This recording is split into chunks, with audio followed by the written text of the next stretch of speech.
Halo guys, jumpa kembali di Belajar GIS. Kali ini saya akan mencoba menunjukkan bahwa GIS itu memang hanya sebuah tool atau orang-orang yang bukan prodi tertentu yang boleh belajar ini, apalagi seorang dosen. Sini saya mengajarkan atau menunjukkan judul-judul dengan sistem informasi geografis yang sudah pernah lolos tembus hibah PDP. Ini bagi dosen ya, bagi yang pemula namanya, karena memang penelitian dosen pemula PDP. Untuk tahu lebih jelasnya ya akan saya lanjutkan ya. Contoh ini saya tunjukkan. Nah, ini judul GIS atau sistem informasi geografis yang pernah lolos di tahun-tahun sebelumnya. Sebagai contoh, penerapan sistem informasi geografis untuk menganalisis potensi konflik penggunaan tanah pada kawasan lindung di Taman Nasional Bukit Barisan Selatan Provinsi Lampung. Nah, kita lihat ini kan bukan harus informatika ya, tapi memang orang-orang yang mengerti tentang tanah ya, prodinya ke arah sana. Yang kedua, aplikasi sistem informasi geografis untuk menentukan zonasi daerah rawan banjir dalam upaya mengatasi permasalahan banjir di Kota Cimahi, Provinsi Jawa Barat. Nah, ini juga kan GIS juga ya. Kemudian yang ketiga, integrasi penginderaan jauh dan sistem informasi geografis untuk penanganan bencana erosi dan lahan di daerah aliran sungai Manikin, Kabupaten Kupang. Ya. Analisis kesesuaian kawasan ekowisata mangrove menggunakan drone dan sistem informasi geografis berbasis coastal engineering di wilayah pesisir Kabupaten Lampung Timur. Perhatikan, judul-judulnya bagus sekali ya, makanya dia lolos. Tapi kita abaikan di sini. Yang saya tekankan adalah penggunaan GIS ya. Penggunaan GIS itu yang banyak lolosnya. Ya, yang lain juga ada, cuma di sini yang ambil saya yang GIS karena memang channelnya tentang GIS ya. Kemudian lagi ada pemantauan kesehatan hutan berbasis sistem informasi geografis. Ya. Kemudian desain dan implementasi sistem informasi geografis untuk pemetaan industri mikro dan kecil.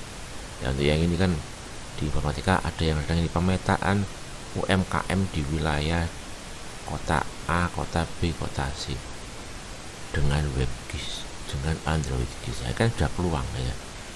Jadi sekali lagi, judul ya, pemberian nama judul itu penting ya.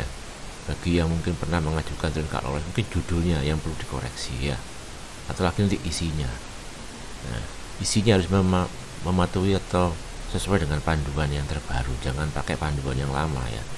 Kalau memang tahun 2020 ya pakai panduan tahun 2020. Dan lagi analisis pemetaan pengelolaan sumber daya wilayah pesisir ya, dengan menggunakan sistem informasi geografis di Kabupaten Aceh Utara pesisir ya kan. Bagus sekali kalimatnya. Kemudian deteksi logam berat timbal atau PB dalam darah dan pola sebaran berdasarkan geografis, pemeliharaan dan umur pada sapi Bali. Ya, nah ini bukan sistem informasi geografis ini, tapi letak geografis saja ya.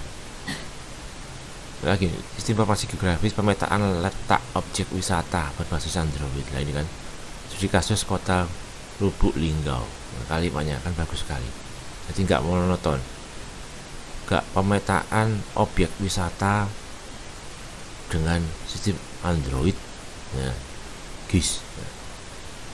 Kalau sama kan dianggap plagiasi, sehingga kalimat yang penting itu kalimat ya. Dengan melihat ini banyak tuh Anda bisa mengolah judul ya. Barangkali judul sudah ada kata apa atau kalimat apa yang cocok supaya nggak sama dengan yang sebelumnya. Ini pakai referensi bisa juga ya. Dan masih banyak lagi ya, ini kan. Ada pemanfaatan sistem informasi geografis untuk pemberdayaan UMKM di Tangerang Selatan. Nah gitu guys, banyak peluang guys. Jadi GIS itu penting ya, nanti bisa Anda pelajari biarpun Anda bukan dari bidang-bidang tadi ya, bagi ekonomi pun bisa, pertanian bisa ya, masih banyak guys itu. Yani investigasi risiko menjadi longsor di kawasan das Alu berbasis sistem geografis. ya. Oke ya. Nah, sebelumnya itu tadi contoh-contoh judul yang pernah lolos, dan itu bisa Anda lihat atau browsing di internet ya, mulai tahun 2018 2019 yang pernah dinyatakan lolos. Salah satu judul tadi itu bukan semua judul itu ada ya, semua judul tadi itu ada di pengumuman yang lolos. Nah, terus siapa yang boleh ikut ya? Syaratnya lah Anda sebagai orang dosen ya baru bisa mengikuti IPA PDP ini ya. Dosennya bagaimana ya? Ini dosen yang sudah memiliki atau sudah mengurus NIDN dan sudah dapat. Yang belum dapat, yang masih ngurus juga boleh. Kemudian ketua pengajuan proposal itu memang dosennya harus S2 ya, minimal S2, S3 nggak boleh ikut. Terus memiliki jabatan akademik paling tinggi itu asisten ahli, itu memang benar-benar bagi pemula ya. Nah, terus bagaimana yang belum memiliki JAVUM? Boleh ya. Justru dari hasil ini ikut proposal IPA PDP ini kan nanti keluarnya kan jurnal. Nah, jurnal itu bisa untuk diajukan apa? JAVUM ya kan. Nanti Anda punya peluang 2 tahun kan lumayan, 2 tahun lolos terus 2 tahun dapat 2 judul jurnal, nah kan bisa untuk pengajuan JAVUM. Jadi enak sekali guys. Nah, terus setelah ini Anda penuhi semua, apa yang harus dilakukan? Nah, Anda boleh cari 1 orang anggota teman Anda atau 2, cantumkan di dalam proposal tadi ya, jangan banyak-banyak ya, 1 atau 2 orang anggota. Isinya apa proposal itu? Kalau memang penasaran guys, mudah sekali guys. Isinya adalah ada ringkasan ya. Kalau belum tahu ringkasan itu, gampangannya itu kayak abstrak kan guys ya. Terus bab 1 pendahuluan ya, bab 2 tinjauan pustaka, bab 3 metode penelitian, bab 4 itu jadwal penelitian, daftar pustaka. Nah itu guys. Di pendahuluan ya, di pendahuluan itu apa yang harus ditulis, semua itu punya ada di pedoman ya, pedoman penulisan proposal IPA PDP. Yang harus ditulis adalah ini guys. Jadi ini harus diperhatikan guys, latar belakang penelitian yang harus Anda tulis nanti itu tidak boleh lebih dari 500 kata yang berisi latar belakang dan permasalahan yang akan diteliti, kemudian ada tujuan khusus dan urgensi penelitian. Terus pada bagian ini perlu dijelaskan uraian tentang spesifikasi khusus terkait dengan skema. Kalau nggak bisa menghitung, nggak pakai di MS kan ada itu menghitung kata itu. Jangan keenakan nulis kemudian lebih dari 50 langsung dekat ya. Jadi ini penting sekali guys. Saya kira Anda bisa ini guys. Oke, saya lanjutkan guys. Setelah pendahuluan apa? Setelah pendahuluan adalah ringkasan ya. Nah, ringkasan penelitian itu tidak lebih dari 500 kata yang berisi latar belakang penelitian, tujuan dan tahapan metode penelitian, luaran yang ditargetkan, serta uraian TKT penelitian yang diusulkan. Nah gitu guys. Jadi saya kira itu mudah sekali kan. Sebagai orang dosen ya mungkin udah pengalaman untuk buat gini ya. Kemudian di tinjauan pustaka itu mau diisi apa?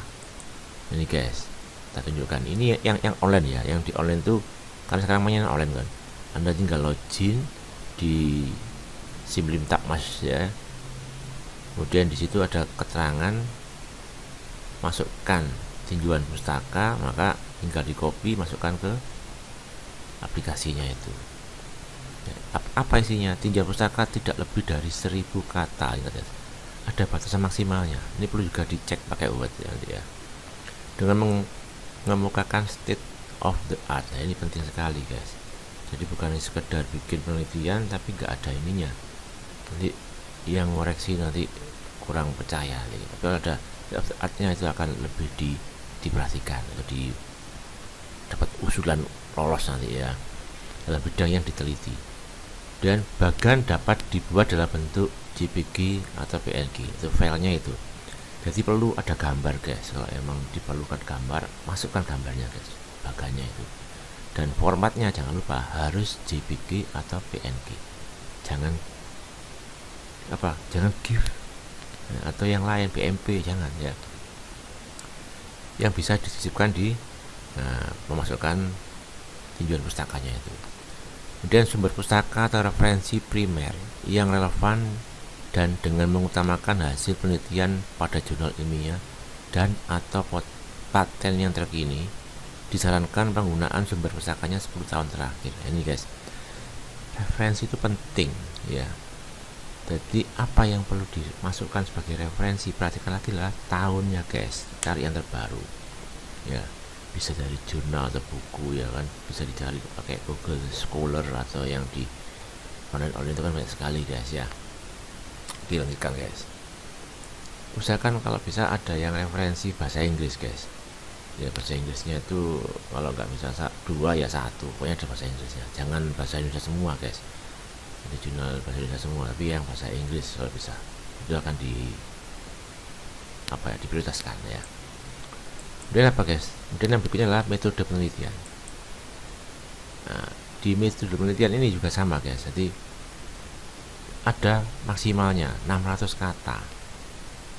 Bagian ini dilengkapi dengan diagram alir penelitian yang menggambarkan apa yang sudah dilaksanakan dan yang akan dikerjakan selama waktu yang diusulkan.